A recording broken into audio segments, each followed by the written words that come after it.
नमस्कार दोस्तों, मैं रंजन कुमार आप सभी को आपके अपने YouTube channel Ranjan maths with life learning पर तहे दिल से स्वागत करता हूं। आज हम लोग 2 मार्च को हुए SSC CGL के मेंस पेपर का सॉल्यूशन देखेंगे और आप इसमें देखेंगे कि बेसिक से बेसिक फॉर्मूला का यूज करके भी हम लोग 2 से 3 सेकेंड में क्वेश्चन को सॉल्व कर सकते हैं। इसके अलावा और ये भी जानेंगे कि जल्द से जल्द कैसे अप्रोच करते हैं क्वेश्चन को और कौन से ट्रिक लगाते हैं क्वेश्चन में कि तेजी से आप उस क्वेश्चन को एग्जामिनेशन हॉल में कर सके। बस आप मेरे साथ बने रहिए और देखिए आज का ये जबरदस्त लेक्चर। ये शुरू करते हैं आज का ये इंटरेस्टिंग लेक्चर। देखते हैं हम लोग ये पहला क्वेश्चन अलजेब्रा का है, जिसमें बोला है कि 1/x + x = 4 है, तो ए 1/x² + x² का वैल्यू क्या होगा। तो आप देखिएगा कि इसमें ज़्यादा कुछ नहीं किया है, ये बहुत फेमस क्वेश्चन है और बहुत इजी क्वेश्चन है जो आपके नज़र से जरूर आया होगा। बस इसमें क्या किया है कि बस पलट कर ये वैल्यू दिया है और उसका पूछा है। तो देखते हैं आप लोग जैसा कि जानते हैं इसको कैसे बनाना है। बस थोड़ा सा एक छोटा सा फॉर्मूला यूज करेंगे और तुरंत ये बनेगा। आप लोग जानते हैं कि x + 1/x कभी भी अगर a दिया हुआ रहे और आपसे पूछ दे कि x² + 1/x² क्या होगा, तो ज़्यादा कुछ नहीं करना है, जो गिवन है उसका स्क्वायर करना है, मतलब a² और इसी में से 2 घटा देना है, जो आएगा आपका आंसर होगा। तो जैसा कि देखिए इसमें दिया हुआ है, इसमें क्या दे दिया है 1/x + x = 4, बस पलट कर दिया है। और इसमें पूछ क्या रहा है x² + 1/x² बराबर व्हाट क्या होगा। तो आप देखिए यहाँ पर जो दिया है इसी का स्क्वायर और यहाँ पर दूसरा टर्म प्लस में जो दिया है उसी का स्क्वायर पूछ रहा है। तो बस जानते हैं कि ऐसा जब भी दिया रहे तो इसी का स्क्वायर करेंगे जो इक्वल टू में, तो 4 का यहाँ स्क्वायर करेंगे और इसी में से 2 क्या कर देंगे, सब्ट्रैक्ट कर देंगे। तो ये क्या हो जाएगा 16 - 2 = 14 आंसर। उम्मीद है कि आपको ये बात समझ में आ गई होगी। बस तो चलिए अब हम लोग देखते हैं दूसरा क्वेश्चन। दूसरे क्वेश्चन में क्या कह रहा है कि 350 अंडा है जिसमें से 12% अंडा जो है सड़ गया है, तो बचाइए। तो बोल रहा है कि कितने अंडे जो है जो बच गए हैं जिसको बेचा जा सकता है। तो हम लोग जानते हैं टोटल 100% होता है, तो 100% अगर टोटल है, टोटल कितना है 100%। 100% यहाँ होगा मेरे अनुसार परसेंटेज में, लेकिन क्वेश्चन में दिया है 350। अब क्वेश्चन में बोला है कि 12% अंडा सड़ गया, तो सड़ा कितना अंडा, तो अंडा सड़ा है आपका 12%। तो बचा कितना, अगर हम पूछे कि बच कितना गया अंडा जिसको हम बेच सकते हैं, तो 12% सड़ गया 100% में से, तो बच गया कितना 88%। आइए 88% किसका, तो टोटल है 350 अंडा, तो हम सीधे निकाल देंगे जो बेचे जाने वाले अंडे होंगे वो 88% होगा 350 का, मतलब 350 टोटल है उसका 88% निकाल देंगे। तो मेरे पास क्या बचेगा, जो अंडा हम बेच सकते हैं, मतलब अच्छा अंडा बचेगा। तो यहाँ से 1 से 1 कट गया, 5 से काटेगा तो ये 7 बार में, 5 से ये 2 बार में, ये 2 से कट गया 44 बार में। तो यहाँ गुना कर दीजिएगा, तो 7 से 4 में 7 चौक 28 हासिल 2, 7 चौक 28 और 2 30, मतलब आपका आ गया 308 अंडा जो कि बचा हुआ है बेचने के लिए। तो ये आपका हो गया 308, आपका हो गया क्वेश्चन नंबर, ये ऑप्शन नंबर 3 आंसर। उम्मीद है कि आपको ये समझ आया। हमेशा टोटल 100% होता है, तो 100% टोटल है जिसका वैल्यू दिया है 350 अंडा। बोला है कि 12% अंडा सड़ गया, तो बचा कितना, तो 100% में 12% घटाया तो 88% बच गया। और यही 88% किसका होगा, टोटल का 350 का, तो 350 का 88% निकाल दिए तो ये हो गया 308 अंडा। उम्मीद है आपको समझ में आ गई होगी। तो चलिए अब नेक्स्ट क्वेश्चन तीसरा नंबर क्वेश्चन क्या कह रहा है, इसको थोड़ा पढ़ लेते हैं। कह रहा है किसी पात्र में बर्तन में 40 लीटर दूध है, 40 लीटर दूध है और इस पात्र में से 4 लीटर दूध निकाल लिया गया, फिर उतना ही मतलब 4 लीटर ही पानी मिला दिया गया।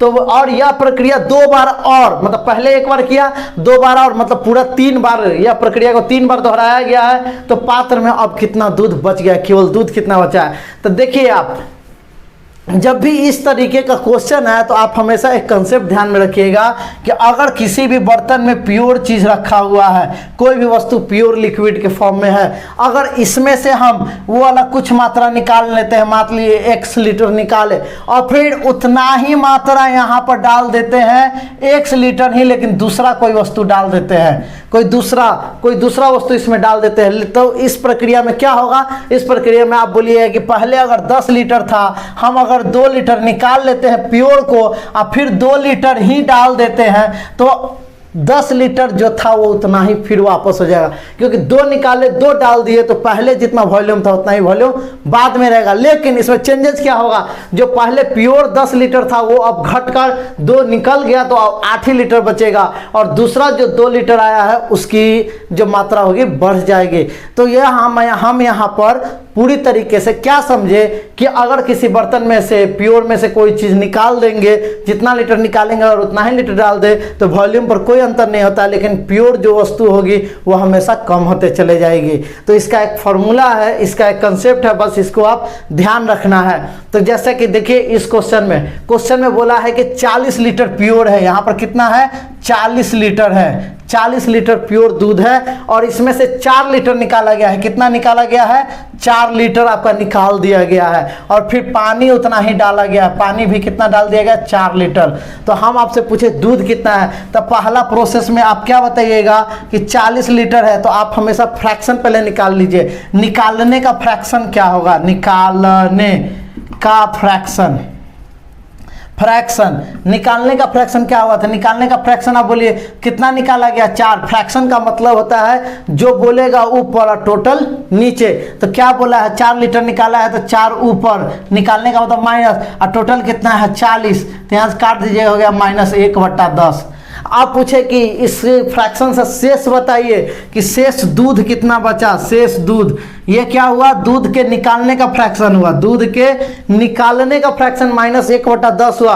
तो शेष निकालना हो तो 10 में से 1 निकाल लिए तो बचा कितना 9, और टोटल हुआ 10, 9/10। ये दूध शेष दूध बचा किस में, बर्तन में 9/10। और ये प्रक्रिया कितना बार करना है, 3 बार करना है। तो एक बार 9/10, दूसरा बार भी 9/10, क्यों, क्योंकि वॉल्यूम चेंज नहीं होगा, हमेशा वही रहेगा। तीसरा बार भी 9/10। तो ओरिजिनल दूध कितना बचा, तो अगर हम शेष पूरा ये प्रक्रिया खत्म करने के बाद पूछे कि दूध कितना है, तो आप बोले सर टोटल दूध था कितना 40 लीटर, उसमें से पहला प्रक्रिया जब कंप्लीट किया उसके बाद बचा कितना दूध फर्स्ट प्रक्रिया के बाद, तब बोलिएगा 9/10 बचा था, किसका 40 का। फिर दूसरा प्रक्रिया करना है तो फिर कितना होगा 9/10, क्योंकि वॉल्यूम में चेंजेस नहीं हो रहा है। फिर तीसरा प्रक्रिया में क्या होगा, तीसरा प्रक्रिया में बोलिए कि 9/10, और इन तीनों को गुना कर दीजिए। तो आपके पास फाइनल 3 बार के बाद जो बचेगा वही आपका बर्तन में दूध होगा। क्वेश्चन में यही पूछा है कि बर्तन में बाद में दूध कितना बचा। अब देखिए 4 से ये 0 से 0 कट गया।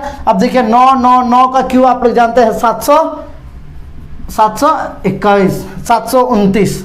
9 का क्यू क्या होता है 729। 729 में 4 से गुना कर दीजिए। 9 चौका 36 के 6 हासिल 3, 4 दूनी 8 3 11, और फिर 6 चौका 28 1 29। नीचे में 2 0 है तो पॉइंट लगा दीजिए 2 अंक के बाद। तो ये हो गया 29.16 लीटर अंतिम में दूध में बचा होगा, बर्तन में दूध बचा होगा।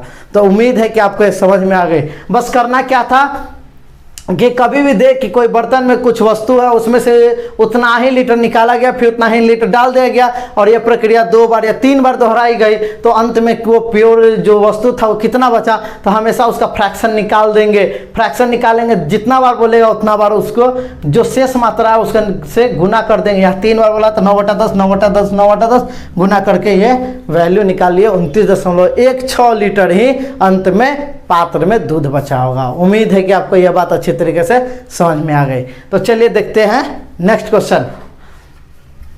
नेक्स्ट क्वेश्चन क्या है, देखिए नेक्स्ट क्वेश्चन तो एकदम इजी है।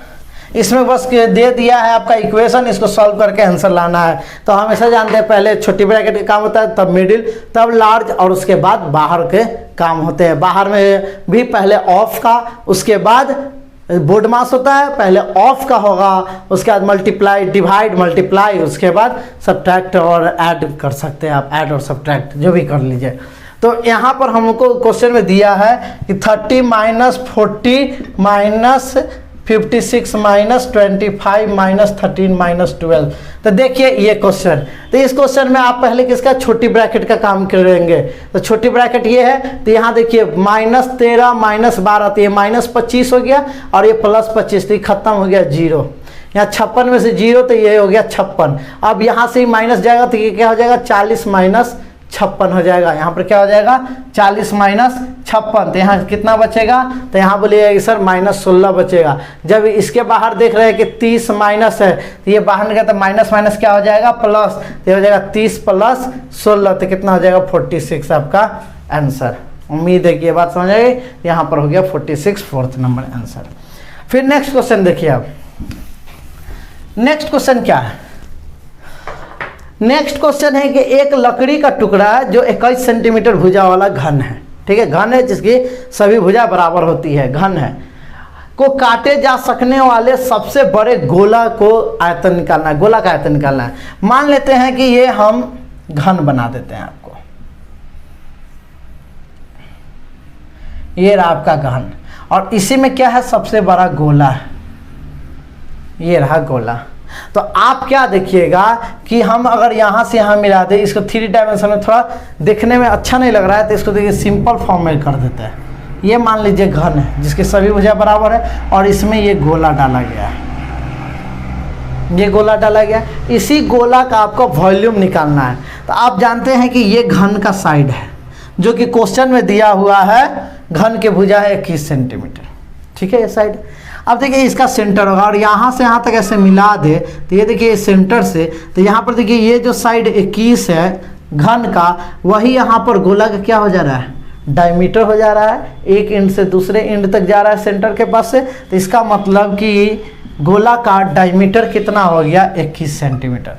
गोला का डायमीटर कितना हो गया 21 सेंटीमीटर। अगर गोला का डायमीटर 21 सेंटीमीटर हमको अगर मालूम चल गया, तो रेडियस इसका आधा हो गया 21/2। हम लोग जानते हैं वॉल्यूम ऑफ स्फीयर क्या होता है, वॉल्यूम ऑफ स्फीयर क्या होता है बोलिएगा 4/3 पाई r क्यूब। r हमको मालूम हो गया 21/2, तो यहाँ वैल्यू डाल दीजिए, तो क्या हो जाएगा, यहाँ पर वैल्यू डालिएगा तो ये हो जाएगा 4/3 पाई का मतलब 22/7, और r क्यू का मतलब 21/2, 21/2 3 बार गुना में लिख देना है। अब इसको सिंपली काट देना है, ये 3 7 से 21 बार में, और 2 दूना ये 4 कत्तम, 2 से ये 11। अब 21 का स्क्वायर क्या होता है 441 में 11 से गुना कर लीजिए, तो 11 एकम 11, 11 चौके 44 है, 1 हासिल 45 हासिल 4, और 11 चौके 44 और 4 48, मतलब 4851 सेंटीमीटर क्यूब हो गया आपका वॉल्यूम स्फीयर का, जो कि फिट करेगा घन में। तो यहाँ पर क्वेश्चन में क्या कौन सा आंसर हो गया 4851, ऑप्शन नंबर 3 आंसर। उम्मीद है कि आपको ये समझ में आ गई। बस इसमें केवल देखना क्या था कि घन में हमको गोला को फिट करना था, तो जो घन का साइड होगा, जो क्यूब का साइड होगा, वो स्फीयर का डायमीटर बन जाएगा। और जैसे ही स्फीयर का डायमीटर बना, इसका मतलब डायमीटर का आधा रेडियस हो गया। हम स्फीयर का फॉर्मूला लगा दिए 4/3 पाई r क्यूब, और इसका आधा 21/2 जो है वो रेडियस है, यहाँ r के जगह पर डाल दिए 21/2, इसको गुना करके काट के आराम से सॉल्व कर दिए, तो हमको स्फीयर का वॉल्यूम आ गया 4851 सेंटीमीटर क्यूब। उम्मीद है कि ये बात अच्छे तरीके से समझ में आ गई होगी। देखते हैं हम लोग नेक्स्ट क्वेश्चन, क्वेश्चन नंबर 6 देखिए। देखिए क्वेश्चन नंबर 6 देखने से पहले एक बात हम लोग देख लेते हैं अच्छे तरीके से कि क्या होता है। आप लोग जैसा कि जानते हैं कि साइन 90 माइनस थीटा अगर हो तो हमेशा साइन बदल जाएगा कॉस में, और ये 90 में से जो घटेगा वही यहाँ लिखा जाएगा थीटा। बस यही बात है। आइए जैसा साइन के साथ हुआ वैसा ही कॉस के साथ होगा। कॉस 90 माइनस थीटा हो तो ये बदल जाएगा कॉस साइन में, और 90 के बाद थीटा है तो यहाँ लिखा जाएगा थीटा। उसी तरह टैन का अगर बात करें, टैन 90 माइनस थीटा क्या हो जाएगा, टैन बदल जाएगा कॉट में, और 90 के बाद माइनस के बाद जो रहेगा वो यहाँ लिखा जाएगा। तो अगर कॉट का बात करें तो वो सेम वही प्रोसेस होगा, कॉट बदल जाएगा टैन में, और 90 के बाद जो रहेगा वो यहाँ पर एंगल लिखाएगा थीटा। उसी तरह अगर हम कॉसेक का बात करें, कॉसेक 90 माइनस थीटा, तो हमेशा हम क्या जानेंगे, कॉसेक बदल जाता है सेक में, और 90 के बाद जो माइनस में रहेगा एंगल वही यहाँ लिखा जाएगा। उसी तरह सेक का भी हो जाएगा। उम्मीद है ये समझ में आ गई। तो देखिए इस क्वेश्चन को, क्वेश्चन में क्या है कि sine 25 degree into sine 65 degree minus cos 25 degree into cos 65 degree, यही है। तो आप बोलिए सर साइन 25 है, इसको एक बार छोड़ दीजिए इसको देखिए आप गौर से, आप इसको ध्यान से, इसको अगर आप ध्यान से देखेंगे तो इसको हम लिख सकते हैं, ये साइन 90 माइनस 25, यहाँ पर लिख सकते हैं साइन 90 माइनस 25 डिग्री, क्योंकि 90 में से 25 घटाएंगे तो 65 आ जाएगा। साइन का साइन हो गया, 90 में से 25 घटाएंगे तो 65 आ गया। तब देखिए यहाँ पर साइन क्या हो गया 25 डिग्री। अब यहाँ पर देखिए साइन 90 माइनस थीटा है तो साइन कैसे में बदल जाएगा, गुना साइन बदल जाएगा कॉस में, तो ये हो गया कॉस में। और 90 के बाद जो रहेगा एंगल वही यहाँ लिखेंगे, तो यहाँ 90 और 25 है तो यहाँ 25 लिख दिए। तब देखिए साइन 25 इंटू कॉस 25 आ गया। उसी तरह यहाँ देखिए माइनस में, उसी तरह अगर सेम डायरेक्ट करें तो ये हो जाएगा कॉस 25 को रहने देते हैं। अब ये 65 को जैसे यहाँ लिखे तो कॉस बदल जाएगा साइन में, क्योंकि 90 माइनस 25 होगा तो यहाँ पर हो जाएगा साइन 25। अब देखिए कॉस 25 साइन 25, यहाँ भी देखिए साइन 25 को सेम हो गया। अब बीच में माइनस है तो ये कट गया, तो यहाँ पर क्या आ गया 0 आंसर। क्या हो गया 0। केवल ये यूज करना था, sine 90 minus theta cos theta होता है। अभी इस क्वेश्चन को हम लोग यह जाने कि कैसे क्वेश्चन को सॉल्व कर सकते हैं, उसका पूरा प्रोसेस जाने, बेसिक से जाने। अब देखिए उसी का यूज करके हम लोग इस क्वेश्चन को तेजी से कैसे बनाएं। तो हम लोग जानते हैं कि sine 90 minus theta cos theta होता है। तो आप यहाँ पर जैसे ही इसको थोड़ा सा गौर से प्यार भरी निगाहों से, अगर प्यार भरी निगाहों से इसको थोड़ा प्यार से देखेंगे तो आपको क्या देखेंगे कि यहाँ देखिए साइन 25 है, अगर ये 65 है, दोनों मिलकर 90 बना रहे, इसका मतलब इसको अगर हम कॉस में लेंगे तो कॉस 25 हो जाएगा, क्योंकि साइन 65 को लिख सकते हैं साइन 90 माइनस थीटा, मतलब कि साइन 90 माइनस 25 मतलब कॉस 25।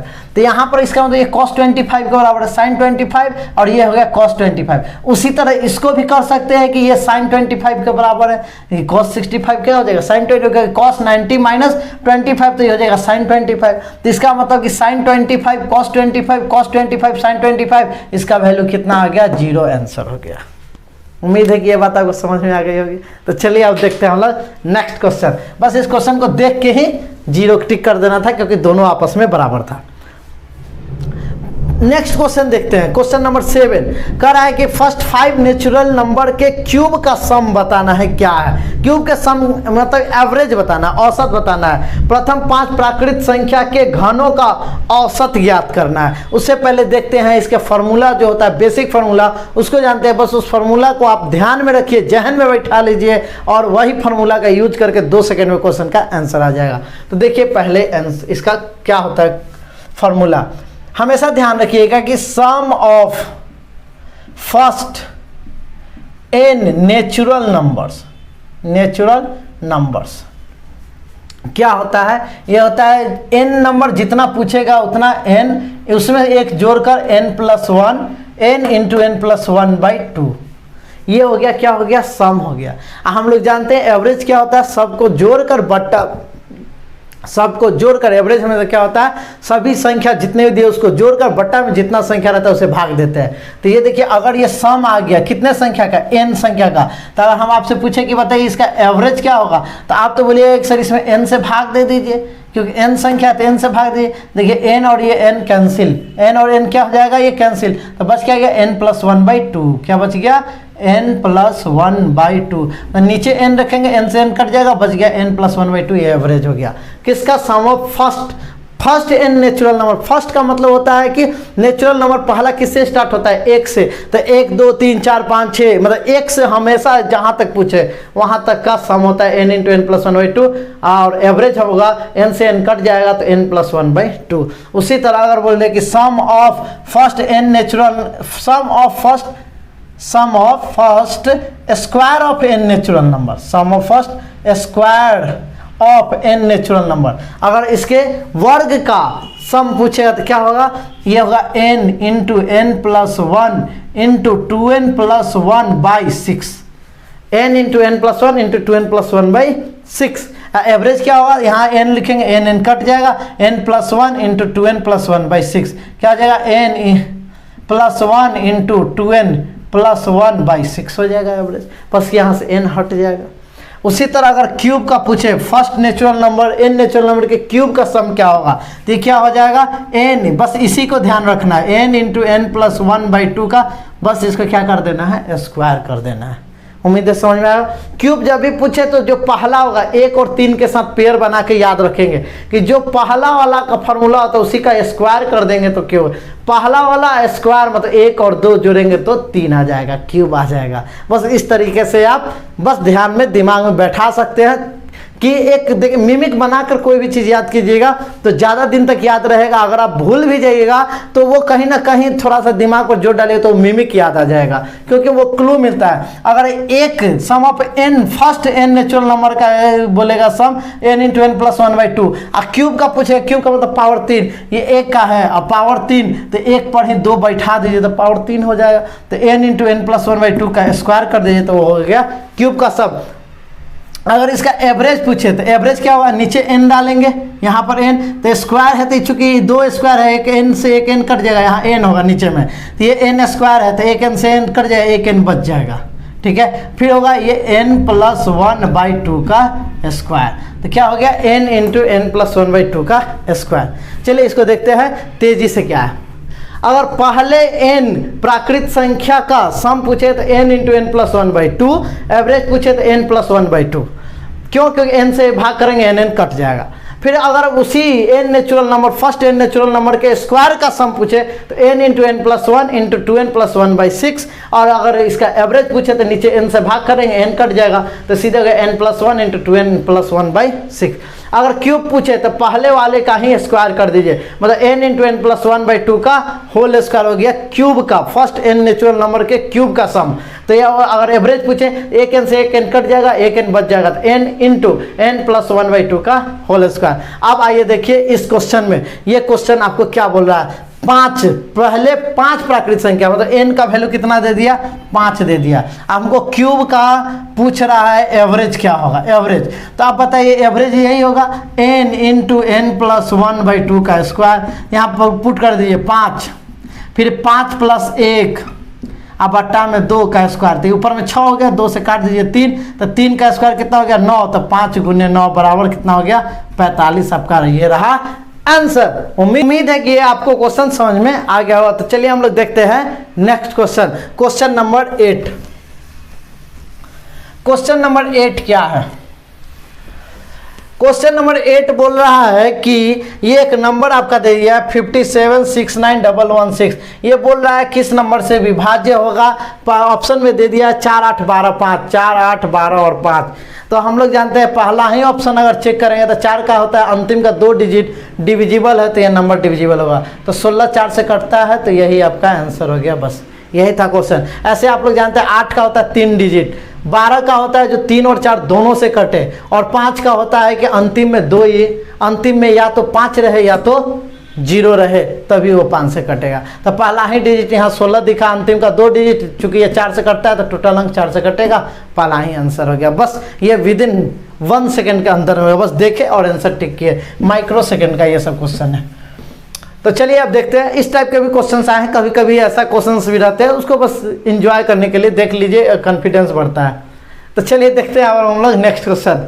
क्वेश्चन कर रहा है 9 नंबर, एक वृत्त एक सर्किल के ABCD की चारों भुजाओं को स्पर्श करता है, मतलब एक सर्किल है जो ABCD चतुर्भुज के चारों भुजाओं को क्या करता है, स्पर्श करते हैं। देखिए इसका फिगर बना देते हैं, एक सर्किल है जो चारों भुजा, ये रहा सर्किल, इसके एक क्वाड्रिलेटरल के चारों भुजाओं को ये टच करता है, तो इस तरीके से टच करवा दिए, ठीक है।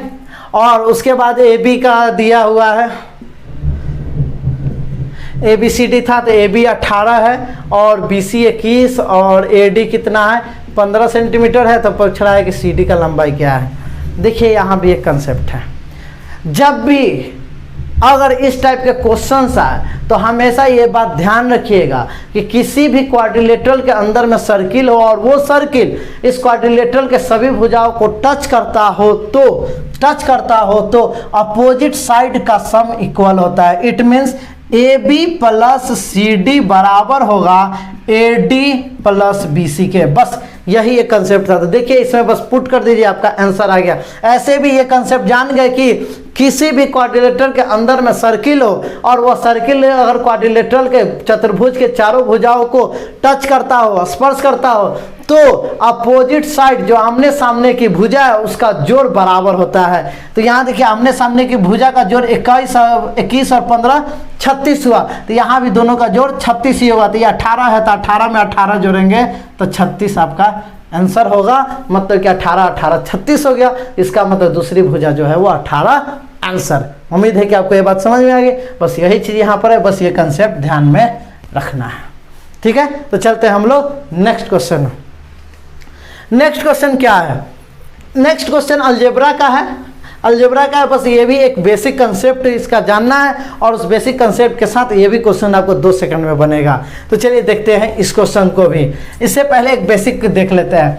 अगर लीनियर इक्वेशन ऑफ 2 वेरिएबल हो, मतलब लीनियर इक्वेशन ऑफ 2 वेरिएबल मतलब रैखिक समीकरण हो, 2 चर वाले रैखिक समीकरण हो जिसमें 2 वेरिएबल और दोनों का पावर 1 हो, तो उसका एक कंसेप्ट है, बस उसको देख लीजिए। यदि दिया हुआ हो क्या 2 equation a1x plus b1y plus c1 बराबर 0, a2x plus b2y plus c2 is equal to 0। अगर ये दिया हुआ हो तो एक पहला कंसेप्ट क्या कहता है कि अगर ये 2 इक्वेशन वेरिएबल में दिए हुए हैं, 2 वेरिएबल है, लीनियर इक्वेशन ऑफ 2 वेरिएबल्स है, तो यहाँ पर x और y जो है वो वेरिएबल्स हुआ और इसके जो कॉफिशिएंट है गुणज है, इसके बगल में जो लिखा हुआ है गुणज है, ठीक है, और ये तीनों गुणज है, क्या है? गुणज है, कॉफिशिएंट है। तो इस कंडीशन में यहाँ x और y का वैल्यू हमको कोई ऐसा नंबर डालना है जो दोनों इक्वेशन को सॉल्व कर दे, मतलब कि LHS बराबर RHS कर दे। कि अगर लीनियर इक्वेशन ऑफ 2 वेरिएबल्स दिया हुआ हो तो इस कंडीशन में x और y का हमको ऐसा वैल्यू डालना है जो दोनों इक्वेशन को सॉल्व कर दे। सॉल्व करने का मतलब कि LHS में डाले तो RHS के बराबर हो जाए। तो ऐसे कंडीशन में वो नंबर जो x और y के जगह पर डालने पर LHS बराबर RHS होता है उसको हम लोग बोलते हैं रूट्स, सॉल्यूशन या फिर हल बोलते हैं। मतलब x और y के जगह पर ऐसा नंबर डाले जो LHS बराबर RHS कर दे, तो x और y का जो वैल्यू होगा वही वैल्यू हल कहलाएगा, सॉल्यूशन कहलाएगा और रूट्स कहलाएगा। तो इसका प्रॉपर्टीज क्या है उसके बारे में देखते हैं। मतलब x और y के कितने वैल्यू होंगे जो इस इक्वेशन को सॉल्व करेंगे, तो उसका निकालने का तरीका है कि x और y के जो कोएफिशिएंट है उसका आप रेशियो निकालिए। मतलब x और y का हमको कोएफिशिएंट का रेशियो, तो x का कोएफिशिएंट है a1 पहला इक्वेशन में, ये पहला इक्वेशन है और ये दूसरा इक्वेशन है, तो x का कोएफिशिएंट हो गया a1 और यहाँ पर दूसरे इक्वेशन में हो गया a2, इसका रेशियो। फिर y का भी निकालिए b1/b2 और ये हो गया कांस्टेंट टर्म, ये कहलाया कांस्टेंट टर्म मतलब अचर मान, तो ये क्या हो गया c1 और c2, इसका भी रेशियो निकालें। अगर ये तीनों रेशियो आपस में बराबर हो जाए, तो नंबर ऑफ सॉल्यूशंस क्या होगा? नंबर ऑफ सॉल्यूशन या रूट्स या हल, नंबर ऑफ हल क्या होगा? तो यहाँ होगा अनंत। क्या होगा? अनंत हल होगा। मतलब असंख्य संख्या है जो x और y के जगह पर रखने पर इस दोनों इक्वेशन को सॉल्व करेंगे। उसी तरह और दूसरा प्रॉपर्टीज क्या है कि इसका जो रेशियो होगा a1/a2 is equal to b1/b2 ना होकर ये दोनों बराबर नहीं हो, तो इस कंडीशन में नंबर ऑफ सॉल्यूशन क्या होगा? ओनली वन, मतलब केवल एक ही हल होगा, केवल एक हल होगा, केवल एक हल। क्यों एक हल होगा? केवल एक हल क्यों होगा? क्योंकि यहाँ पर पहला जो x का कोएफिशिएंट का रेशियो है y के कोएफिशिएंट के बराबर नहीं है। तीसरा क्या कहता है कि इसका कोएफिशिएंट का a1/a2 is equal to b1/b2, मतलब x और y के कोएफिशिएंट का रेशियो बराबर हो लेकिन वो कांस्टेंट टर्म के रेशियो के बराबर नहीं हो, c1 और c2, तो इसका कोई हल नहीं होगा, कोई हल नहीं, मतलब एक भी हल नहीं होगा, नो सॉल्यूशन, कोई हल नहीं होगा। तो बस इसी कंसेप्ट का यूज करके इसी क्वेश्चन को बनाएंगे, इस क्वेश्चन को बनाएंगे, बस 2 सेकंड लगेगा, आंसर बन जाएगा। क्वेश्चन इसी प्रॉपर्टीज का यूज करके हम लोग इस क्वेश्चन को 2 सेकंड के अंदर बना सकते हैं। तो देखते हैं इसका कैसे हम लोग यूज करेंगे। तो देखिए आपके पास क्या है, कोई इक्वेशन दिया हुआ, इक्वेशन क्या दिया हुआ है? 17x plus my plus 102 is equal to 0, फिर है 23x प्लस 299y प्लस 138 बराबर 0। बोला है कोई हल, बोला है कि असंख्य हल हो, मतलब इनफाइनाइट सॉल्यूशन होगा, इनफाइनाइट रूट्स। तो अभी बोलिएगा आप कि सर अभी आप बताएं कि अनंत हल, असंख्य हल के लिए x का रेशियो, y का रेशियो और कांस्टेंट का रेशियो आपस में बराबर होता है। तो कर दीजिए बराबर आप अनंत हल के लिए। तो ये क्या हो जाएगा 17/23 बराबर m/299 बराबर 102/138। इस दोनों का आप यूज कर सकते हैं या इन दोनों का यूज कर सकते हैं, जो यूज कर लीजिए। यहाँ छोटे छोटे नंबर दिख रहा है तो इसी का यूज कर लेते हैं हम लोग। यहाँ से m का वैल्यू निकालते हैं। देखिए ये 23 से कटेगा, 23 से कम 23, 6 69, 23 दिया, 13 से 17 में गुना कर दीजिए तो m का वैल्यू क्या हो गया 57 हासिल 5 17 5 22, कितना हो गया 221 आपका आंसर हो गया क्वेश्चन ऑप्शन नंबर 2। मतलब कि जब भी आपको असंख्य बोले, असंख्य संख्या है, असंख्य हल है, तो बस x का कोफिशिएंट का रेशियो, y का कोफिशिएंट का रेशियो और कांस्टेंट टर्म के कोफिशिएंट का रेशियो आपस में बराबर कर दीजिए और इससे काट कर एक इक्वेशन बनाकर आप m का वैल्यू या कोई भी टर्म का वैल्यू निकाल सकते हैं। उम्मीद है कि ये बात समझ में आ गई होगी। तो चलिए देखते हैं हम लोग नेक्स्ट क्वेश्चन। अगला क्वेश्चन क्या है, क्वेश्चन नंबर 3। बस आप हमेशा ध्यान रखिए प्रिंसिपल हमेशा 100% होता है और प्रिंसिपल पर ही एसआई लगता है, मतलब ब्याज लगता है, और जो ब्याज को कैलकुलेट करने का तरीका वो रेट के अकॉर्डिंग कैलकुलेट होता है, ठीक है, और रेट हमेशा 100 पर होता है। तो आप देखिए इस क्वेश्चन में कह रहा है कि 3 वर्ष में 8,000 रुपये पर 2 बैंकों का एसआई का अंतर 800 है, एसआई का अंतर 800 है। तो 800 एसआई के रूप में मिला है, लेकिन अंतर मिला है, कितने पर मिला है, तो पूरा प्रिंसिपल है 8,000 पर। अगर हमको रेट, चूंकि ये अंतर है तो रेट का भी अंतर ही आएगा, R1 माइनस R2। ये हो गया एसआई बट्टा में हो गया प्रिंसिपल, क्योंकि प्रिंसिपल पर ही एसआई मिलेगा, क्योंकि एसआई का डिफरेंस है इसलिए रेट का भी डिफरेंस होगा। गुना में 100 करेंगे तभी रेट का मामला चलेगा। और ये कितने का है, तो ये 800 बोलिएगा कि सर ये 3 वर्ष का एसआई का अंतर है, तो हमको ये 3 वर्ष का मालूम रेट चलेगा, रेट का अंतर। तो आप 1 वर्ष का करेंगे तो वो फाइनल रेट का अंतर होगा, क्योंकि क्वेश्चन में बोला है कि वार्षिक तौर पर R1 और माइनस R2 का वैल्यू निकालना है प्रति वर्ष दर। तो ये 3 वर्ष का आया था तो 3 से भाग कर दिए तो 1 वर्ष का हो गया। बस इसको सॉल्व कर दीजिए, 8 से कट गया 10 बार में, 1 0 से 1 0, मतलब कि हो गया 10/3%, मतलब 3 सही 1/3% आपका आंसर हो गया। उम्मीद है कि आप बात आपको समझ में आ गई होगी। बस कुछ नहीं करना था कि यहाँ पर 800 एसआई का अंतर दिया था, प्रिंसिपल है 8,000, तो 800/8,000 गुना में 100 किए तो रेट का अंतर आया, लेकिन 800 3 वर्ष के एसआई का अंतर था तो 3 से भाग करिए 1 वर्ष का अंतर आ गया, यहाँ से सॉल्व कर दिया तो 3 से 1/3% हो गया रेट का अंतर। उम्मीद है कि ये बात आपको समझ में आ गई होगी, ठीक है। अगर आप बोलिए कि सर इसको बेसिक से बताइए, तो देखिए बेसिक से भी आप आसानी से इसको कर सकते हैं, लेकिन एग्जामिनेशन हॉल में हम लोगों के पास इतना समय नहीं रहता कि आप बेसिक से करें। बट समझने के लिए, अंडरस्टैंडिंग को डेवलपमेंट करने के लिए, क्योंकि मई जून में अगर एग्जाम है सीजीएल का, तो आप अच्छे तरीके से उसको क्रैक कर सकें, उसके लिए बेसिक एकदम मजबूत, स्ट्रांग और जटिल होना चाहिए, जिससे आपको किसी तरह की परेशानी है तो आप आराम से उसको झेल सकें। तो देखिए आप इसको प्रिंसिपल, इसको हम कैसे बेसिक से कर सकते हैं। तो हम लोग जानते हैं कि एसआई, पहले बैंक को अगर एसआई लेना हो तो 3 होते हैं। एसआई होता है P × R × T/100, यही होता है। तो यहाँ पर मतलब कि 8,000 को R1 रेट से 3 वर्ष के लिए लगाया गया है, तो ये एसआई निकला। फिर पहला बैंक से हो गया, बैंक 1 हो गया। अगर बैंक 2 का बात करें तो एसआई यहाँ से क्या होगा, वही P × R × T/100, मतलब कि 8,000 गुने R2 गुने टाइम वही 3 है बटा में 100। ये पहला ऐसा ही हुआ है, दूसरा ऐसा ही। बोला इन दोनों का अंतर तो माइनस, ये कितना के बराबर होगा, तो क्वेश्चन में बोला है कि इन दोनों का अंतर जो होगा ऐसा ही का वो 800 के बराबर होगा। कितना के बराबर होगा, 800 के। तो आप यहाँ पर देख रहे हैं कि क्या कॉमन है। तो आप बोलिए प्रिंसिपल तो 8,000 दिख रहा है, दोनों में 3 भी दिख रहा है और बट्टा में 100 भी दिख रहा है, ये सब कॉमन हो गया। तो बच क्या गया, यहाँ से बच गया R1, यहाँ से बच गया R2, बराबर क्या हो गया 800।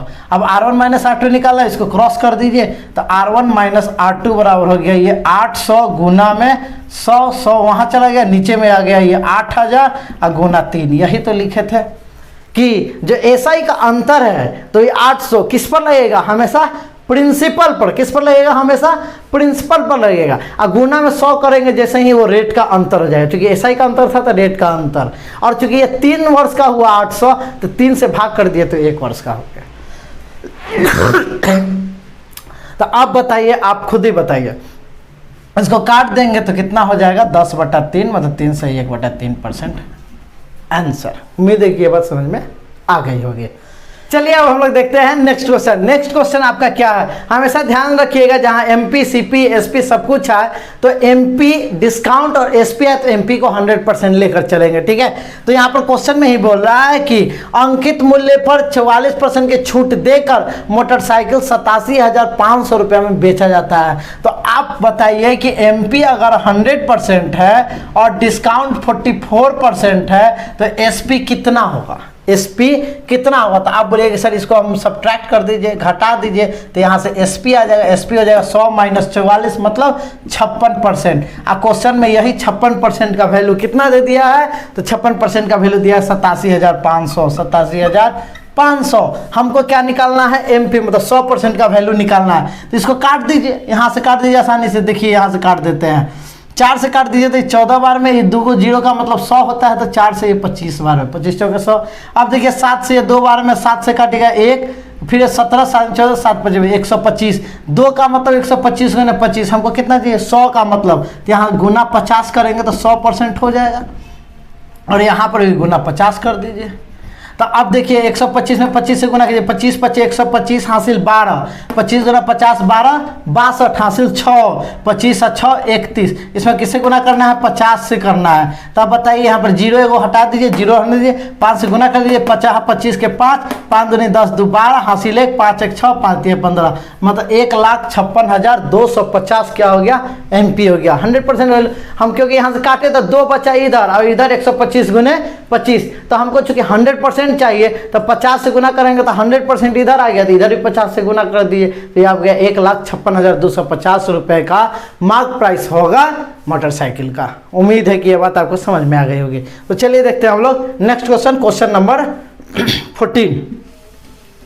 क्वेश्चन नंबर देखते हैं 13 नंबर क्वेश्चन क्या कह रहा है, 2 संख्याएं तीसरी संख्या से क्रमशः 10% और 25% अधिक है तो उन दोनों संख्याओं का अनुपात है। जब भी जिससे तुलना करें और परसेंटेज में तुलना करें तो एक बात हमेशा ध्यान रखना, जब भी तुलना करें, जब भी क्वेश्चन में तुलना करें और परसेंटेज में तुलना करें तो आप हमेशा एक बात का ध्यान रखिएगा कि जिससे तुलना किया जाता है उसको 100% मानते हैं। तो यहाँ क्वेश्चन तुलना कर रहा है 3rd नंबर से, तो 3rd नंबर को 100% मान लीजिए, तो बच गया पहला और दूसरा नंबर। बोल रहा है कि पहला नंबर 10% और दूसरा नंबर 25% अधिक है, तो 100 पर 10% अधिक करेंगे तो 110%, और 100 पर 25% अधिक करेंगे तो 125%। इसका अब ये रेशियो निकाल लीजिए। यहाँ देखिए आपका ये पूरा 5 से कट रहा है, तो 5 से ये 22 बार में, ये 5 से कटा 25 बार में, ये 5 से कटा 20 बार में। तो यहाँ पर बोला है कि पहला और दूसरा का रेशियो क्या है, तो 22 रेशियो